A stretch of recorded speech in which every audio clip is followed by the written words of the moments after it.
بسم اللہ الرحمن الرحیم۔ نعت شریف کے چند اشعار پیش کر رہے ہیں۔ باغ طیبہ کی ہوا سب سے نرالی ہوگی، باغ طیبہ کی ہوا سب سے نرالی ہوگی، جھومتی ناچتی ہر پھول کی ڈالی ہوگی، ہر نیا شعر نئی نعت مثالی ہوگی، سامنے آنکھ کے جب روضے کی جالی ہوگی، ہر نیا شعر نئی نعت مثالی ہوگی، سامنے آنکھ کے جب روضے کی جالی ہوگی۔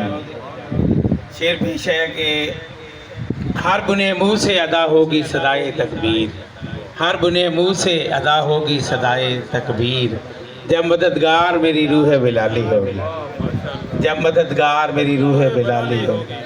چاند پہ پہنچے خلاؤں کو مسخر کر لے، پھر بھی مخلوق اسی در پہ سوالی ہوگی۔ شعر پیش ہے کہ حشر میں مجھ کو پکاریں گے وہ اپنا کہہ کر، حشر میں مجھ کو پکاریں گے وہ اپنا کہہ کر، حشر میں مجھ کو پکاریں گے وہ اپنا کہہ کر، میری پہچان یہی نسبت عالی ہوگی، میری پہچان یہی نسبت عالی ہوگی۔ کوہ طیبہ میں بھلا مانگنے والے کی ریاض، کوہ طیبہ میں بھلا مانگنے والے کی ریاض، کون کہتا ہے کہ جھولی کبھی خالی ہوگی؟ کیا سما ہوگا صحابہ نے در اقدس پر، یا محمد کی جو آواز نکالی ہوگی۔ چلو آقا کی دہلیز حسین پر بیٹھ جاتے ہیں، جہاں بیٹھے گدا ہو ہم وہیں پر بیٹھ جاتے ہیں۔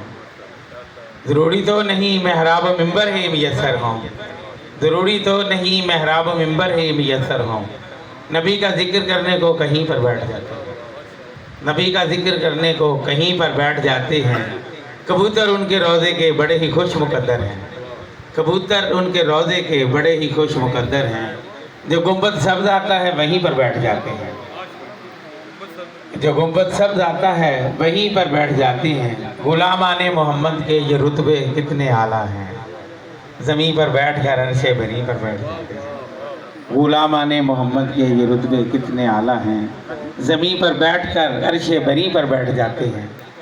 زمانے کی نگاہوں نے یہ ایک منظر بھی دیکھا ہے، خدا کے عرش کے راہی زمین پر بیٹھ جاتے ہیں۔ زمانے کی نگاہوں نے یہ ایک منظر بھی دیکھا ہے، خدا کے عرش کے راہی زمین پر بیٹھ جاتے ہیں۔ ریاض الجنہ میں لال و گوہر محفوظ ہیں کتنے، ریاض الجنہ میں لال و گوہر محفوظ ہیں کتنے، چلو ہم اس کے فرش عنبری پر بیٹھ جاتے ہیں، جہاں بیٹھے گدا ہو ہم وہیں پر بیٹھ جاتے ہیں، چلو آقا کی دہلیز حسین پر بیٹھ جاتے ہیں۔